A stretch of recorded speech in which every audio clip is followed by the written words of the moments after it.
مرګ څه شی دی؟ تر ټولو لومړی شی چې په مرګ سره له انسان څخه اخیستل کیږي هغه یې نوم دی. ځکه کله چې انسان مړ شي نو داسې نه وایي چې فلانی چیرې دی، بلکې وایي جنازه یا ناش چیرې دی. انسان بیا نور په خپل نامه نه یادیږي. او کله چې د جنازې لمونځ ورکوي نو وایي جنازه راوړئ. د انسان هغه نوم چې دی 80 کاله پرې یادېدی په یوه لحظه کې هیر شي. او کله چې د دفن کولو وخت شي نو وایي مړی قبر ته رانږدې کړئ. د انسان نوم نور نه یادیږي. او هغه مهال بیا نه نسب و کار انسان ته ورځي، نه قبیله او نه هم منصب او شهرت. څومره فاني او له دوکې ډکه دنیا ده. دا دنیا په کومه پسې چې موږ لیوني یو. نو ای انسانه ښه پوه شه چې پر تا باندې به غم او افسوس 3 ډوله کیږي.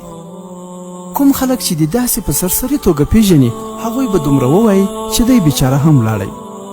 ملګری به د یو څو ساعته یا ډېر تر ډېره یو څو ورځې غمجن غوندې وي.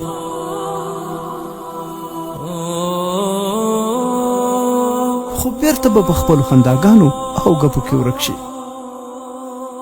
تر دې ټولو ژور غم به په کور کې وي او هغه به ستا اهل و عیال وي چې تر یوې میاشت یا به زیاتر میاشتې درپسې غمجن وي.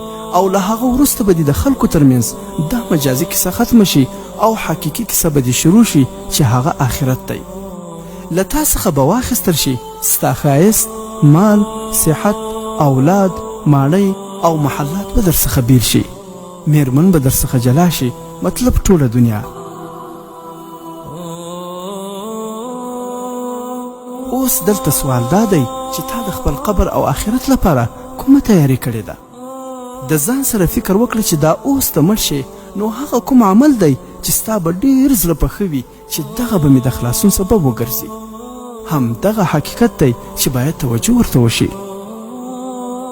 نو ځکه مهمه ده چې په ژوند کې د فرضو، نوافلو، پټې صدقې، نیکو کارونو، د شپې د لمونځونو او نورو نیکو اعمالو اهتمام وشي.